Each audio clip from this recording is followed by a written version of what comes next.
Hey guys, welcome back to new video. Guys, सबसे पहले बता दूं कि मेरा नाम राजेंद्र कुमार है। मैं खुद इस डिपार्टमेंट में यानी कि डाक विभाग में जो है बीपीएम पोस्ट पर सिलेक्टेड हूं। पिछले 10 महीने से लगातार मैं काम कर रहा हूं। तो जो भी आप लोगों को इन्फॉर्मेशन दूंगा बिल्कुल ऑथेंटिक होने वाली है, ठीक है।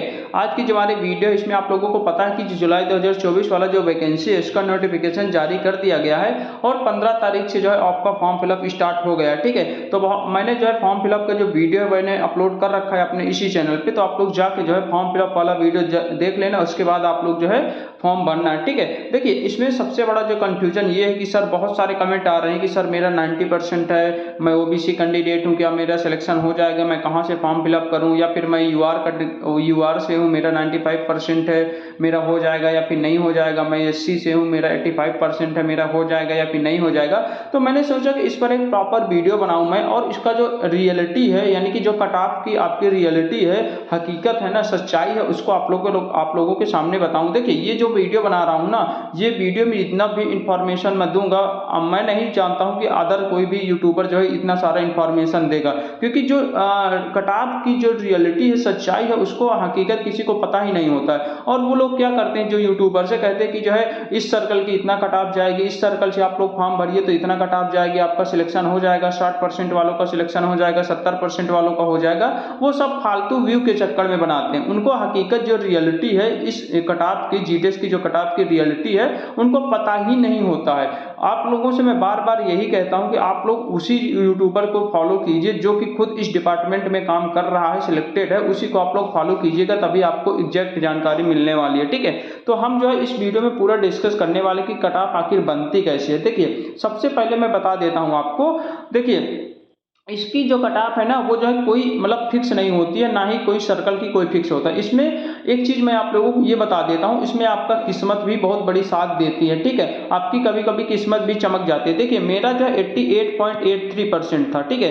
88.83% था। यूपी बोर्ड से हूँ, एससी कैटेगरी से। मेरा सिलेक्शन 2023 वाले वैकेंसी में हो गया था। लेकिन मेरे से बहुत सारे ऊपर कैंडिडेट है जिसका 90% है, 95% है, 96% है, उनका सिलेक्शन नहीं हुआ है। तो उसमें बहुत सारी गलतियां होती है, उस गलतियों के बारे में मैं डिस्कस करूंगा, ठीक है। देखिए, सबसे पहला चीज ये बता देता हूं कि आपकी कट ऑफ कैसे बनती है।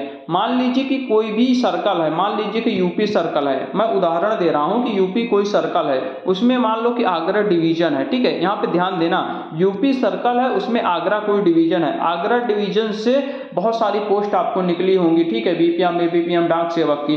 उसमें मान लो कोई एक कट ऑफ एक जो है कोई पोस्ट निकली हुई है, कोई भी हो, चाहे बीपीएम हो, चाहे बीपीएम हो, चाहे डाक सेवक, कोई भी पोस्ट हो, ए कोई पोस्ट है, उदाहरण बता रहा हूं, ठीक है। ए कोई पोस्ट है, उस ए पोस्ट के लिए जितने भी कैंडिडेट अप्लाई करेंगे, उस ए पोस्ट के लिए जितने भी कैंडिडेट अपने जो है पोस्ट प्रेफरेंस डालेंगे अपने फॉर्म भरते समय, तो उसमें से जिसका भी सबसे ज्यादा परसेंटेज होगा उसी का सिलेक्शन हो जाएगा, ठीक है। उसमें तो जैसे कि ए में है, उसमें टोटल 10 लोगों ने अप्लाई किया है, ठीक है। एक ए जो पोस्ट है उसमें जो है टोटल 10 लोगों ने अप्लाई किया है। अब 10 लोगों में से किसी का 95% है, किसी का 96% है, किसी का 97% है, किसी का 89% है, किसी का जो है 70% है। तो इस ए पोस्ट में जिसका सबसे ज्यादा परसेंटेज होगा उसी का सिलेक्शन हो जाएगा पहली मेरिट लिस्ट में, ठीक है। यानी कि 97 वाले का यहाँ पे सिलेक्शन हो जाएगा और जितने भी कैंडिडेट हैं उनका सिलेक्शन नहीं होगा। अगर मान लो कि वो 97% वाला कैंडिडेट अगर मान लो कि ज्वाइन नहीं करता है, डॉक्यूमेंट वेरिफिकेशन के लिए नहीं जाता है, तो अगली लिस्ट में क्या होगा कि जब अगली लिस्ट जारी की जाएगी, अगली मेरिट लिस्ट जारी की जाएगी, उसमें जो है उससे कम वाले का बुलाया जाएगा, यानी कि 96% वालों को बुलाया जाएगा। तो ऐसे ही क्रम चलता रहता है, ठीक है। ऐसे ही क्रम चलता रहता है जब तक वो पोस्ट नहीं भर जाएगी, जब तक उसमें जो है, जैसे कि मान लो कि 97 वाला अगर पहले ही बार में ज्वाइन कर लिया है, तो जो है उस कट ऑफ, उस जो पोस्ट के लिए अगली मेरिट लिस्ट में कोई भी वहां पे सिलेक्शन नहीं होने वाला, यानी कि वो जो पोस्ट है वो फिल हो चुकी है, उसमें अब दूसरे लड़का का यहाँ पे चयन नहीं होगा। और देखिए, मान लो कि जो 97% वाला बंदा है, अगर उसने सोचा कि मैं जो है यहाँ पे डॉक्यूमेंट वेरिफिकेशन के लिए नहीं जाता हूं, तो क्या मेरा दूसरे लिस्ट में नाम आएगा? तो बिल्कुल भी नहीं आएगा। आपका जो है अगर पहली लिस्ट में नाम आ गया है, तो अगर आप ज्वाइन करने नहीं जा रहे हो या डॉक्यूमेंट वेरिफिकेशन के लिए नहीं जा रहे हो, तो अगली लिस्ट में आपका नाम बिल्कुल भी नहीं आएगा इस वैकेंसी में, क्योंकि आपने खुद अपने से छोड़ा है, तो इसलिए आपका नाम नहीं आएगा। फिर जब भविष्य में कभी वैकेंसी निकलेगी, फिर से फॉर्म फिलअप करोगे, जब सिलेक्शन होगा तभी आपको बुलाया जाएगा। तो ये सारा नियम होता है। देखिए, इसमें जो है सबसे बड़ा आपका किस्मत का जो है साथ साथ दिया जाता है। अगर आपकी किस्मत अच्छी होती है तभी कभी कभी आपका सिलेक्शन हो जाता है। जैसे कि एक प्रकार से मेरी किस्मत अच्छी थी कि मेरा जो है 88.83% पर मेरा सिलेक्शन हो गया था और मुझको बीपीएम पोस्ट पर मेरा सिलेक्शन हो गया है। आप लोग ध्यान दीजिए, किसी का 95% 96% पर भी बीपीएम पोस्ट नहीं मिलती है, लेकिन मुझको मिल गई थी क्योंकि जो है मेरी किस्मत थोड़ा सा अच्छी थी, इसलिए मुझको मिल गई है। ठीक है, तो ये सारा चीज होता है। देखिए अब जैसे कि मान लो कि कोई भी यहाँ पे देखिए, अब जो है यहाँ पे डिस्कस करते हैं कि जैसे आप लोग जब पोस्ट प्रेफरेंस डालते हो तो देखिए मैंने हालांकि पिछले वाले वैकेंसी में मैंने जो है देख सकते हो कितना प्रेफरेंस डाला था, 105 प्रेफरेंस मैंने डाला था। ठीक है, एक ही डिवीजन की 105 प्रेफरेंस मैंने डाला था। मैंने क्या किया था, क्योंकि मैं एससी कैंडिडेट हूं, तो एससी कैंडिडेट आप लोग ऊपर देखोगे तो सारी एससी सीट, जितनी भी एससी सीट है, सबसे पहले मैंने एससी वाली सीट डाला था। उसके बाद नीचे जितना भी यूआर है, यूआर की सीट डाला था। तो क्योंकि पता है कि आपको एससी एसटी जो कैंडिडेट है वो यूआर के लिए भी अप्लाई कर सकता है। ठीक है, तो यहाँ पे देखिएगा कैसे कट ऑफ बनती है। जैसे कि मैंने जो है यहाँ पे पहला नंबर पर यहाँ पे बनसाखी एक बीओ है जिसकी जो है जीडीएस बीपीएम की जो पोस्ट रखी थी 12,000 पर यहाँ पे रखा गया था। ठीक है, तो देखिए इसमें आप कट ऑफ कैसे बनती है यहाँ पे थोड़ा ध्यान देना। ठीक है, मेरिट कैसे बनती है आपका जो है, जैसे कि पहला नंबर पोस्ट है, तो इस पोस्ट ये वाली जो बीओ है, इस बीओ में जितने भी लोगों ने इस बीओ को जो है यहाँ पे चुना होगा, उसमें से जिसका परसेंटेज सबसे ज्यादा होगा उसी को बुलाया जाएगा डॉक्यूमेंट वेरिफिकेशन के लिए। तो ये चीज मैंने बता ही दिया है। ठीक है, उसके बाद क्या होगा कि जैसे कि मान लो कि जो भी बंदा है, मान लो कि ये वाला प्रेफरेंस डाला है। ठीक है, जैसे मैंने ये वाला प्रेफरेंस डाला था, तो ये प्रेफरेंस में जितने सारे कैंडिडेट ने अप्लाई किया था, यानी कि इस बीओ में जितने सारे कैंडिडेट ने अप्लाई किया था, उसमें से सबसे ज्यादा जिसका परसेंटेज था उसी को बुला लिया गया था। ठीक है, आपकी जो है हर पोस्ट प्रेफरेंस को यहाँ पे काउंट किया जाएगा, आपकी हर पोस्ट प्रेफरेंस को देखा जाएगा। जिस भी पोस्ट के लिए आप क्वालिफाई कर रहे हो, जितनी भी प्रेफरेंस डालो हो, उस प्रेफरेंस में जिस भी पोस्ट के लिए आप लोग क्वालिफाई करोगे, जिस भी पोस्ट में आपका सबसे ज्यादा परसेंटेज होगा, उसी पर आपका सिलेक्शन हो जाएगा। जैसे कि मेरा जो है चौथा नंबर पर हुआ था, Bishnapur BO GDS BPM SC category 12,000 पर, ये चौथा नंबर मुझको मिल गया था। ठीक है, क्योंकि मैं ये चौथे नंबर पर जो है मैं क्वालिफाई कर रहा था, इसमें जो है सबसे ज्यादा मेरा ही परसेंटेज था, इसके अलावा जो है किसी का परसेंटेज नहीं था, इसीलिए मुझको चौथा नंबर पॉइंट मिल गया था।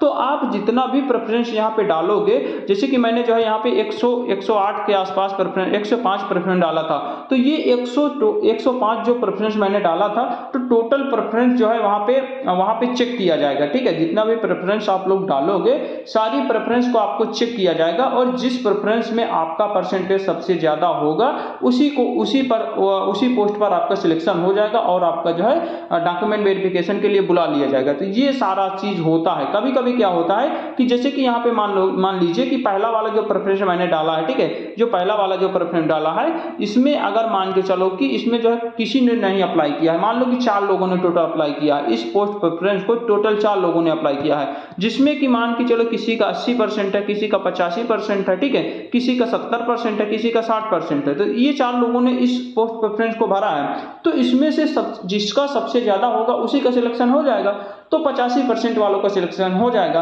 तो इसमें जो है आपकी किस्मत साथ देती है। आपको पता है कि देख सकते हो 85% वालों का यहाँ पे सिलेक्शन हो जाता है और 95% वालों का सिलेक्शन नहीं होता है। तो ये एक प्रकार से यहाँ पे किस्मत आपका साथ बहुत ज्यादा देती है।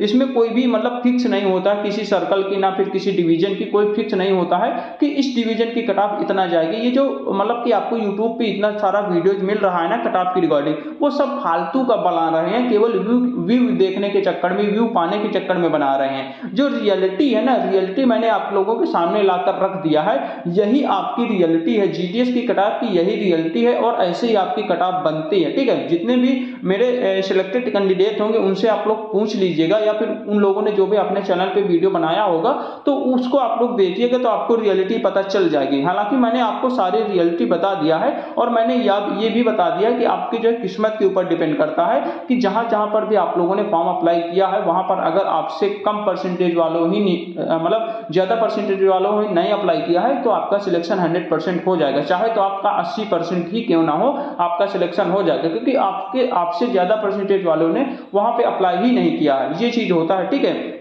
और देखिए ज़्यादातर आप लोग ये कोशिश कीजिएगा कि सबसे पहले क्या कीजिएगा, जब भी पोस्ट प्रेफरेंस आप लोग डाल रहे हो तो अपनी कैटेगरी का सबसे ऊपर डालिएगा, ठीक है।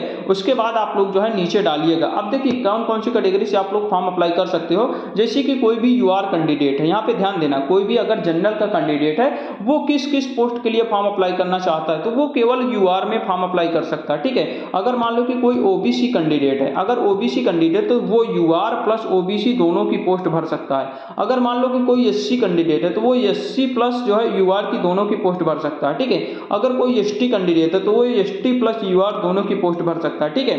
ईडब्ल्यूएस है तो कोई, अगर वो ईडब्ल्यूएस है तो वो ईडब्ल्यूएस जो है ईडब्ल्यूएस पर यूआर दोनों की पोस्ट भर सकता है। तो ये जो है वहां पे जो है होता है, यानी कि यूआर में सारे लोग अप्लाई कर सकते हैं, प्लस अपने जो खुद के कैटेगरी में, वो खुद के कैटेगरी में तो अप्लाई कर ही सकते हैं, साथ में यूआर में भी आप अप्लाई कर सकते हो। तो ये चीज आप लोगों को ध्यान देना पड़ेगा, ठीक है। यहाँ पे आप लोग जब भी पोस्ट प्रेफरेंस डालिए, और देखिए एक चीज ये बताता हूँ कि जब भी आप लोग फॉर्म भरने जाओगे तो वहां पर आपके वहां पे कैटेगरी आपसे पहले ही पूछ लिया जाएगा, ठीक है। जब भी आप लोग फॉर्म अप्लाई करने जाओगे, रजिस्ट्रेशन करने जाओगे तो वहां से आपको कैटेगरी पहले ही पूछ लिया जाएगा।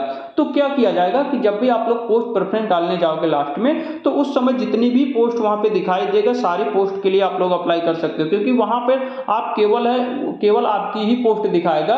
यानी कि अगर आप लोग एससी हो तो एससी प्लस यूआर की दिखाएगा, अगर आप लोग ओबीसी हो तो ओबीसी प्लस यूआर की दिखाएगा, वहां पे एससी की नहीं दिखाएगा। अगर आप लोग जनरल हो तो जनरल की सारी पोस्ट दिखाएगा। तो वहां पे ऑटोमेटिक वो जो है मतलब सिलेक्ट कर लेगा, क्योंकि आप पहले से कैटेगरी वहां पे दे चुके हो। तो जो भी कैटेगरी में आप अप्लाई कर सकते हो उसी कैटेगरी की केवल पोस्ट दिखाएगा। तो जब भी आप लोग पोस्ट प्रेफरेंस डालने जाओगे तो वहां पे जितनी भी पोस्ट वहां पे आपको दिखाएगा सारी पोस्ट के लिए आप लोग फॉर्म अप्लाई कर सकते हो। उसमें ये मत सोचिएगा कि मैं एससी कैंडिडेट हूं तो मैं केवल एससी के लिए अप्लाई करूं, मैं जो है ओबीसी कैंडिडेट हूं तो मैं केवल ओबीसी के लिए ही अप्लाई करूं, मैं केवल यूआर हूं तो यूआर के लिए ही अप्लाई करूं। तो ऐसा कुछ नहीं है।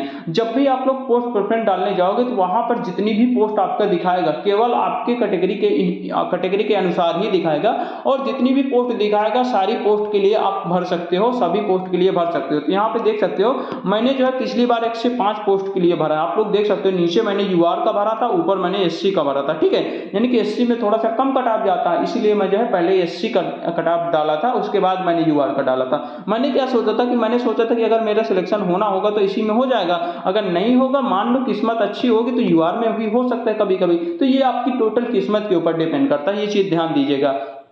तो ये सच्चाई है आप लोगों को। मैंने सोचा कि आपका जो रियलिटी है जीडीएस की कटऑफ की जो रियलिटी है, जो मेरिट जो बनती है उसकी जो रियलिटी है, सच्चाई है, उसको आप लोगों के सामने मैंने पूरा डिटेल से समझा दिया है। आशा करता हूँ आपको समझ में आ गया होगा। फिर भी कोई भी कंफ्यूजन रहता है, कोई भी डाउट रहता है तो आप लोग कमेंट बॉक्स में पूछ लिया कीजिए, या फिर मेरे फेसबुक मैसेंजर पे आप लोग जो है वहाँ पे भी मुझसे आके बात कर सकते हो। थोड़ा सा मुझको टाइम नहीं मिल पाता क्योंकि आप लोग जो है वहाँ पे मैसेज कर देते हो। जब भी मुझको टाइम मिलता है मैं रिप्लाई जरूर देता हूँ आपका। जब भी मुझको जो है टाइम मिलता है मैं आपका रिप्लाई दे देता हूँ। आप लोग मैसेज छोड़ दिया कीजिए, जब मुझको टाइम मिलेगा मैं आपका रिप्लाई दे दूंगा, ठीक है। तो चलिए ठीक है, मिलते हैं एक नई वीडियो के साथ, तब तक के लिए बाय बाय, टेक केयर।